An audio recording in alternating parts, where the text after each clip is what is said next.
Let me ask you, man. Out of all the MCs you work with, which ones you think like you had the best experience with? Who do you think were the sickest, like the dopest?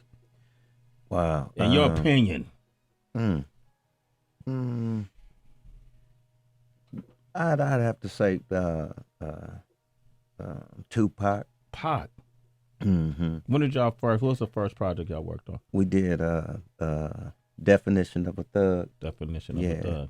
And then we actually I think me and him and Breed did You Gotta Get Yours, I Gotta Get Mine. I think that was before Definition of a Thug, but it was just the way he worked, man. He was just dope. You know, and we had a talk when he called me to come do Definition of a Thug. I didn't believe it was him calling me.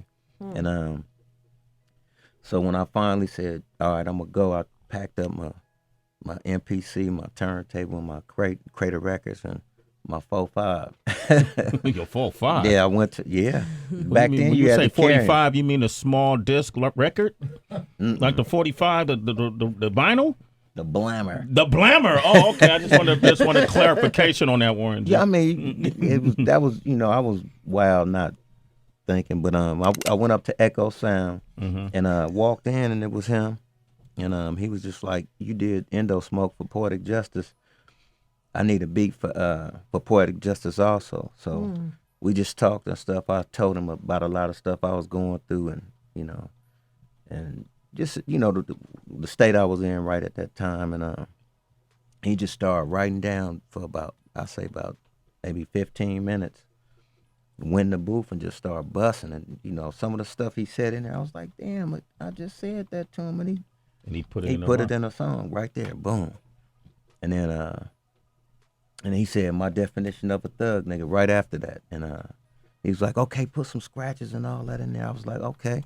So I just was thinking about what could I put in there that'll go gangster with that, and I was like, it was that I think Roxanne Shante, that "'Tis the season to be serving," like.